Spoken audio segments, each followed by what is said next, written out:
नमस्कार, बुलेटिन में आपका स्वागत है। आपके साथ मैं हूं जीनत सिद्दीकी। शुरुआत करते हैं बुलेटिन की बड़ी खबर के साथ, जो कि प्रयागराज से आ रही है। शिवकुटी थाना क्षेत्र में एक राइस मिल संचालक को गोली मारी गई है। राइस मिल संचालक को अस्पताल में भर्ती करा दिया गया है। हमलावर फरार हो गए हैं। तो एक राइस मिल संचालक है जिसे गोली मारी गई है, अस्पताल में गंभीर हालत में भर्ती कराया गया है और जो गोली मारने वाला व्यक्ति था वो फरार है। फिलहाल इन्वेस्टिगेशन की जा रही है। क्या ये हमला रंजिशन हुआ, क्या किसी तरह का कोई विवाद हो गया था, किसी चीज का कोई लेना देना था, पारिवारिक कोई रंजिश थी, तमाम तरह के पहलुओं पर जांच की जा रही है। ज्योति राव हमारे साथ, हमारे सहयोगी जुड़े हुए हैं। ज्योति, पूरी खबर बताइएगा। जी जीनत, ये वहाँ से अपने मिल से जो है घर आ रहे थे, राइस मिल इनका चलता था और वहाँ से ये घर आ रहे थे। जैसे ही ये घर के पास अपट्रान चौराहे पर पहुँचते हैं तो बाइक सवार जो है पीछे से आते हैं और गोली मार करके और सामने से निकल जाते हैं, जिसको गर्दन में गोली लगती है। आनंद फानन में जो है वहाँ के जो लोकल लोग थे वो घर में सूचना देते हैं और इनको अस्पताल लेकर के पहुँचते हैं। और बगल में ही जैसे जहाँ पर घटना कारित होती है वहाँ से 500 मीटर पर पुलिस थाना है और शिवकुटी थाना है और वहां से फिर पुलिस आती है और पूरे घटने की तहकीकात करती है। लेकिन अभी तक ये पहचान नहीं हो पाई है कि किन लोगों ने गोली मारी और क्या वजह है। जी जीनत, बहुत शुक्रिया आपका तमाम जानकारियों के लिए। और उत्तर प्रदेश की गवर्नर आनंदीबेन पटेल को मध्य प्रदेश के राज्यपाल का अतिरिक्त प्रभार सौंपा गया है। राष्ट्रपति की ओर से आनंदीबेन पटेल को यह जिम्मेदारी तब दी गई जब स्वास्थ्य कारणों की वजह से मध्य प्रदेश के 85 वर्षीय राज्यपाल लालजी टंडन की तबीयत खराब होने की वजह से वो छुट्टी पर हैं। तो एक और बड़ी जिम्मेदारी जो है आनंदीबेन पटेल को मिली है। उधर मुख्यमंत्री योगी आदित्यनाथ ने अयोध्या का दौरा किया है और इस मौके पर सीएम योगी ने रामलला के दर्शन कर पूजा अर्चना की। ये तस्वीरें, रामलला के दर्शन, पूजा अर्चना, फिर मांस का चढ़ावा भी उन्होंने चढ़ाया है।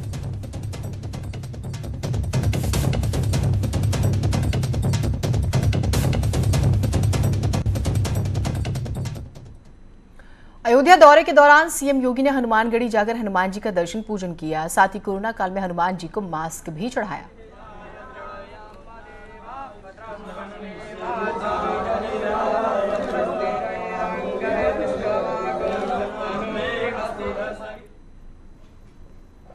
तो सीएम ने हनुमानगढ़ी जाकर हनुमान जी का दर्शन पूजन किया और हनुमान जी को मास्क चढ़ाया। इसे लेकर सीएम योगी के मीडिया सलाहकार मृत्युंजय कुमार ने ट्वीट किया। उन्होंने लिखा, भगवान और भक्त का प्रेम भाव का रिश्ता होता है। अयोध्या हनुमानगढ़ी में हनुमान जी को मास्क चढ़ाते सीएम योगी श्री आदित्यनाथ जी।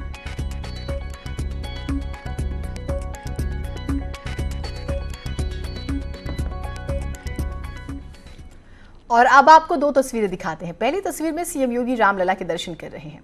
दूसरी तस्वीर में सीएम योगी हनुमानगढ़ी में हनुमान जी के दर्शन कर रहे हैं। सीएम ने हनुमान जी को मास्क भी चढ़ाया। तो ये दोनों तस्वीरें हम आपको दिखा रहे हैं। तो रामलला के दर्शन एक तरफ हनुमानगढ़ी में हनुमान जी के दर्शन, फिर उन्हें मास्क भी चढ़ाया।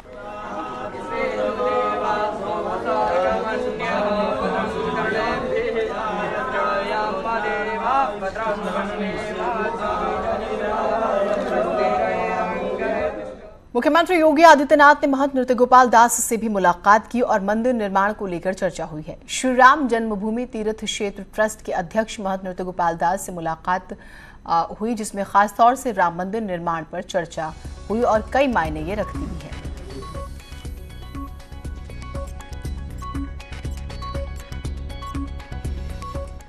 और अब बात चारधाम देवस्थानम एक्ट से जुड़ी बड़ी खबर की करते हैं।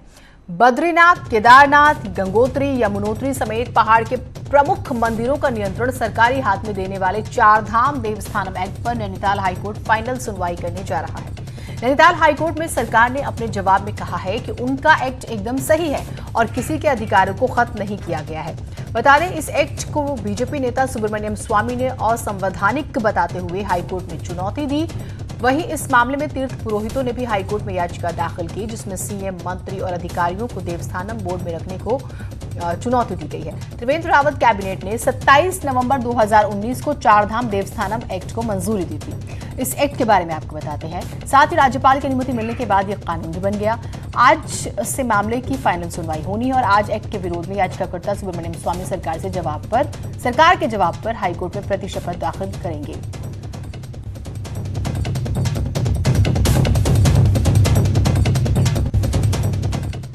और इसी बीच एक और बड़ी खबर आ रही है। पाकिस्तानी खुफिया एजेंट से कनेक्शन के मामले में एनआईए ने लखनऊ में कई जगहों पर छापा मारा है। मोहम्मद राशिद से जुड़े कई लोकेशन पर ताबड़तोड़ छापेमारी हुई है। यूपी एटीएस ने कुछ समय पहले ही दर्ज किया था इन पर केस। तो ये बड़ी खबर और एक स्ट्रिक्ट कोऑर्डिनेशन के बाद ये बड़ी छापेमारी। जौनपुर के वीर बहादुर सिंह पूर्वांचल यूनिवर्सिटी के कुलपति राजाराम यादव के भाषण का वीडियो सोशल मीडिया पर तेजी से वायरल हो रहा है। इस वीडियो में कुलपति राजाराम यादव ने एक कार्यक्रम के दौरान विवादित बयान दिया है। यहां उन्होंने छात्रों को संबोधित करते हुए कहा है कि खंजरी बजाना भी बड़ा रोजगार है। हालांकि इस वायरल वीडियो की पुष्टि न्यूज 18 तो नहीं करता है। मैं जब विद्यार्थी था तो रेलवे ट्रेन से जब मैं अपने इंटरमीडिएट कॉलेज में महीने 2 महीने में जब जाता था तो रेल में एक अंधा था, आँख का अंधा, जिसके दोनों आँख नहीं थी। उसके हाथ में एक खंजली थी, लेकिन उसका गला इतना सुरीला गला था कि केवल एक भजन वो गाता था। मुझे भजन भी आज तक याद है, अखियाँ हरि दर्शन को प्यासी। खंजली बजाते हुए रेल के डिब्बे में अखियाँ हरि दर्शन को प्यासी, जब वो आँख का अंधा सूरदास उस भजन को गाता था तो उसको 2 दिन के लिए पैसे 1 घंटे के अंदर ही मिल जाते थे और अगली स्टेशन में वो उतर जाता था। तो आजकल लोग कहते हैं बेरोजगारी बेरोजगारी बेरोजगारी। ऐसा कुछ नहीं है, ये हवा बना दी गई है दूसरे देशों के द्वारा।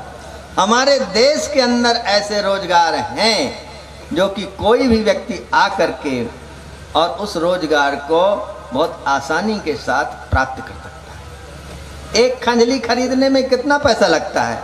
अगर आपको खंजली नहीं आती है, खरीदना का भी पैसा नहीं है, तो वीर बहादुर सिंह पूर्वांचल विश्वविद्यालय का कुलपति आपको खरीद देगा। सोचेगा किस यूनिवर्सिटी के कुलपति बच्चों को खंजरी खरीद के रेल में गाना गाने के लिए प्रेरित करेंगे। सोचेगा कि आप अपने बच्चों के लिए ऐसा भविष्य सोचते हैं। खैर, यूपी में कोरोना तेजी से बढ़ रहा है। उत्तर प्रदेश में कोरोना मामलों की संख्या 22,000 के पार पहुंच गई है। यूपी में 606 नए कोरोना मरीज मिले हैं। अब तक यूपी में 660 लोगों की कोरोना से मौत हो चुकी है। तो कोरोना लगातार बढ़ता जा रहा है। प्रशासन भी अलर्ट मोड पर, आप लोगों की उससे भी ज्यादा जिम्मेदारी। 22,000 के पार हो गया है प्रदेश में कोरोना का आंकड़ा। और हरदोई में 12 नए पॉजिटिव केसेस आए हैं। जिले में कुल 225 कोरोना मरीजों की संख्या हो चुकी है। एक्टिव मरीज 59 हैं और इस बारे में पुष्टि जो है सीएमओ डॉक्टर एसके रावत ने की है। आशीष हमारे साथ, हमारे सहयोगी जुड़े हुए हैं। आशीष, क्या स्थिति है, पूरी स्थिति बताइएगा। जी देखिए, अभी कुछ लोगों की रिपोर्ट गई हुई थी जो देर रात आई है। उसमें 12 नए कोरोना पॉजिटिव केस पाए गए हैं, जिसमें सबसे राहत की बात है कि 2 दिन से कोई भी पॉजिटिव केस नहीं आया था।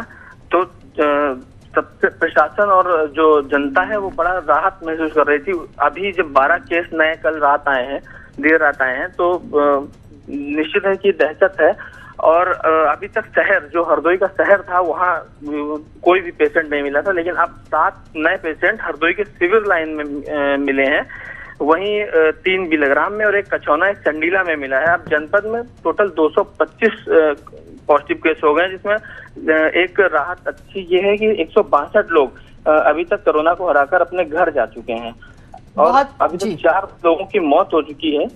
और जो ये नए 12 लोग पाए गए हैं, इनको मलिया मो जो कोविड-19 का हॉस्पिटल है इसमें भर्ती किया गया है और ये सीएमओ एसके रावत द्वारा पुष्टि की गई है। जी बहुत शुक्रिया आपका तमाम जानकारियों के लिए। और खबर बहराइच से है, जहां नाले में मवेशी नहलाने गए 2 मासूम बच्चों की नाले में डूबकर मौत हो गई। मवेशी को नहलाते वक्त गहरे पानी में जाने की वजह से यह हादसा हुआ है। बच्चे के शव को नाले से बाहर निकाला जा चुका है। मामला मोतीपुर थाना क्षेत्र का है। तो ये बच्चे मवेशियों को नहलाने के लिए लेके गए थे। अफसोस कि ये गहरे पानी की तरफ चले गए और डूब गए। दोनों की मौत हो गई। ले गए थे, नाले में अधिक पानी होने के कारण दोनों बच्चे डूबकर मर गए हैं। इस सूचना पर प्रभारी निरीक्षक मोतीपुर, उनके सहयोगी सब इंस्पेक्टर व थाने की फोर्स मौके पर पहुंचकर पंचायतनामा भरते हुए आवश्यक विधि कार्रवाई करके 100 को पोस्टमार्टम हेतु जिला चिकित्सालय भिजवा दिया गया। सीतापुर से दर्दनाक हादसे की खबर आ रही है। यहां गड्ढे में भरे पानी में डूबकर 3 बच्चों की मौत हो गई। इस घटना के बाद से गांव में मातम है। बताया जा रहा है कि बच्चे खेत से वापस आ रहे थे। इसी दौरान अवैध मिट्टी खनन को लेकर खोदे गए गड्ढे में वो गिर गए। गड्ढे में बरसात का पानी भरा हुआ था और इसमें ये बच्चे डूब गए और इनकी मौत हो गई।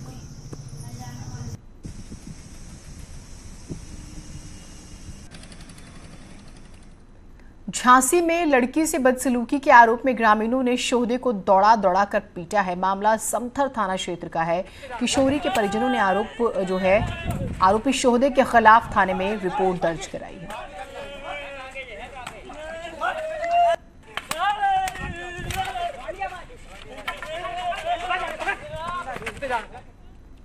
रामपुर में मेंथा के गोदाम में भीषण आग लग गई। दमकल की कई गाड़ियों ने आग पर काबू पाया। आग की चपेट में आए कई मकान भी काफी नुकसान इन मकानों को पहुंचा है। कोतवाली क्षेत्र के जिला अस्पताल के पास का ये मामला है।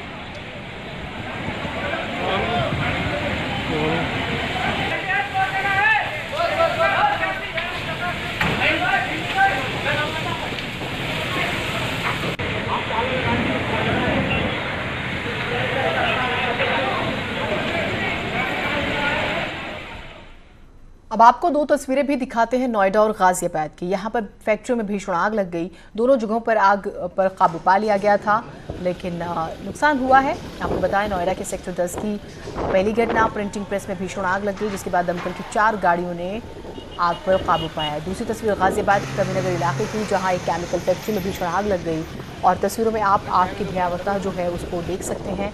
दोनों जगहों पर आग लगने के कारणों का अब तक पता नहीं चल पाया है।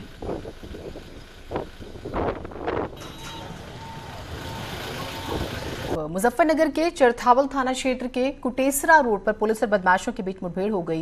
मुठभेड़ में 15,000 का इनामी हिस्ट्री शीटर जो है वाजिद पुलिस की गोली से जख्मी हुआ है। साथ ही बदमाश के साथी को पुलिस ने दबोच लिया। पकड़े गए बदमाशों के पास से 2 तमंचे और गोकशी के उपकरण बरामद हुए हैं। बताया जा रहा है कि घायल बदमाशों के खिलाफ गोकशी, गैंगस्टर, हत्या, लूट के 2 दर्जन से ज्यादा मामले दर्ज हैं।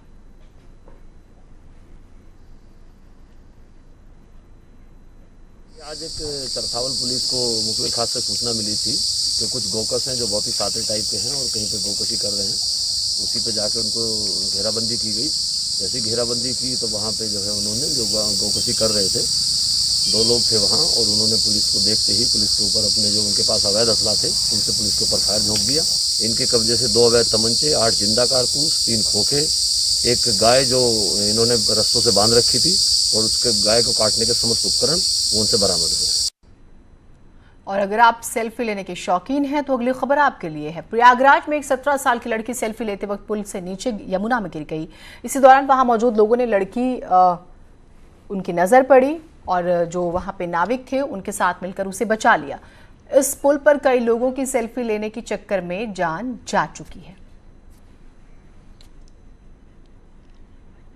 तो ये अच्छी बात रही कि वहां पर लोग मौजूद थे जिन्होंने उसे बचा लिया, लेकिन हर बार ऐसा हो ये मुमकिन भी नहीं। तो सेल्फी लेते वक्त आपने देखा होगा कई बार ऐसी खबरें आई जब लोगों की जान गई।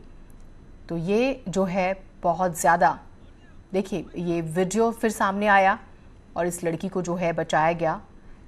सेल्फी ले रही थी, 17 साल इसकी उम्र है और ये अचानक से गिर गई। वहां पर लोग मौजूद थे, नाविक मौजूद थे जिन्होंने उसे बचा लिया। लेकिन क्या हर बार ये मुमकिन है? इस लिहाज से एहतियात बरतना बहुत ज़्यादा ज़रूरी है। अब आपको दो तस्वीरें दिखाते हैं। पहली तस्वीर में आप देख सकते हैं कि एक लड़की यमुना से खुद को बचाने के लिए जद्दोजहद कर रही है।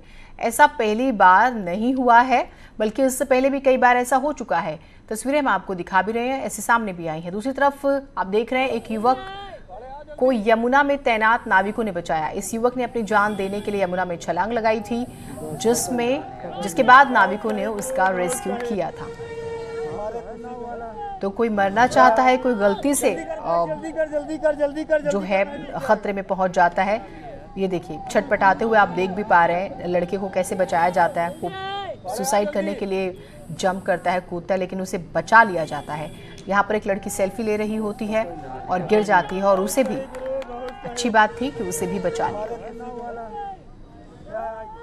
और दोनों ही मामलों में बहुत ज़्यादा ध्यान देने वाली बात यह है कि अगर आप सेल्फी के शौकीन हैं तो एहतियात बरतिए। दूसरी बात यह है कि अगर आपकी ज़िंदगी में कोई बड़ी समस्या या कुछ भी ऐसा चल रहा है तनावपूर्ण, तो उसका सलूशन सुसाइड तो बिल्कुल भी नहीं है।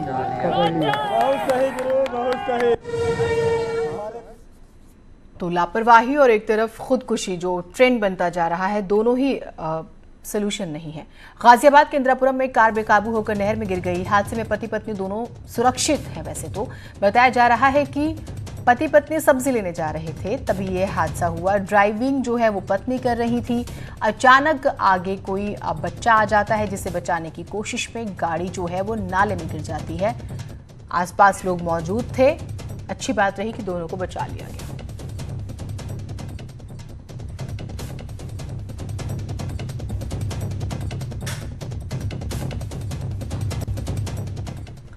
जालौन उरई हाईवे पर मवेशियों को बचाने की वजह से दो ट्रक आपस में भिड़ गए।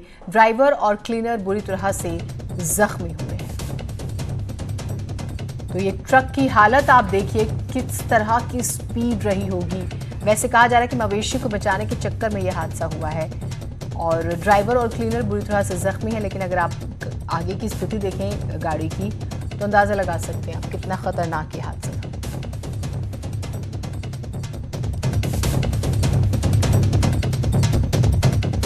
ट्रक आपस में भिड़ गए। उधर बलरामपुर में हो रही लगातार मूसलाधार बारिश से नाले उफान पर हैं। तराई क्षेत्र के निचले इलाकों में पानी भरना शुरू हो चुका है। खेतों में भी पानी भर गया है, जिससे फसल को नुकसान होने की संभावना जताई जा रही है। बाढ़ से निपटने के लिए पहले ही मुस्तैद जिला प्रशासन ने प्रभावित गांव में राहत टीमें भेज दी हैं।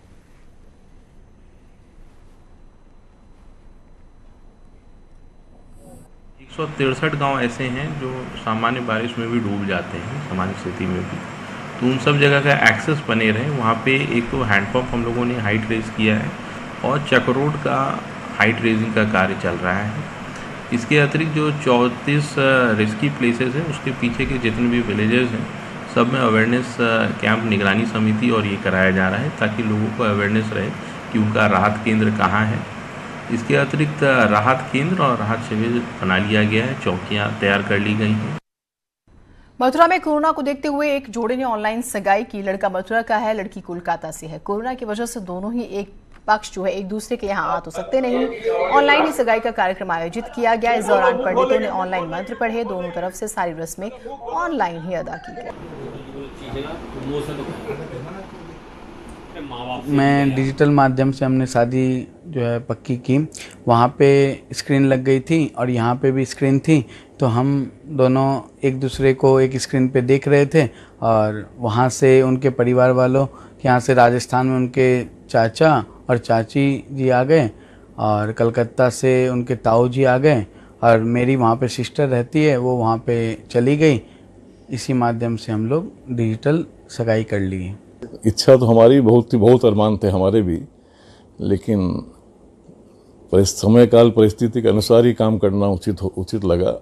सरकार के दिशा निर्देशों का पूर्णतः पालन करते हुए हम लोगों ने अपनी खुशी को अपनी जिम्मेदारी पे हावी नहीं होने दिया और इस ढंग से ये संपन्न हुआ। उधर हाथरस में भी टिड्डियों ने डेरा डाल लिया है, जिससे लड़ने के लिए जिला प्रशासन और किसान लगातार कोशिशें कर रहे हैं।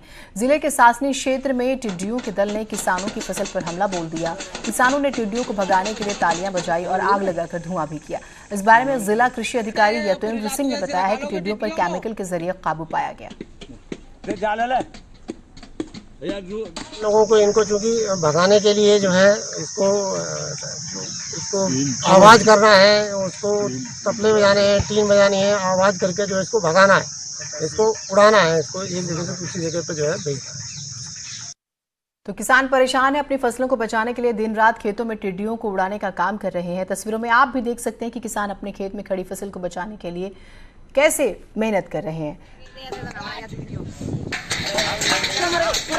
कहीं पर केमिकल छिड़काव, कहीं पर आवाज़ बहुत ज़्यादा की जा रही है ताकि उसकी वजह से विभाग कहीं पर धुआं किया जा रहा है।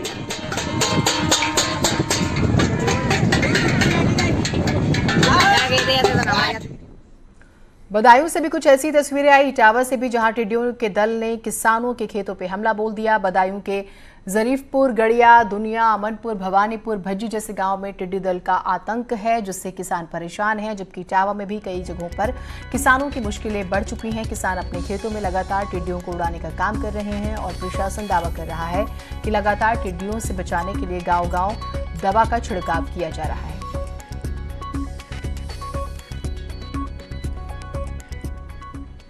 और इसी के साथ इस बुलेटिन में इतना ही। नमस्कार।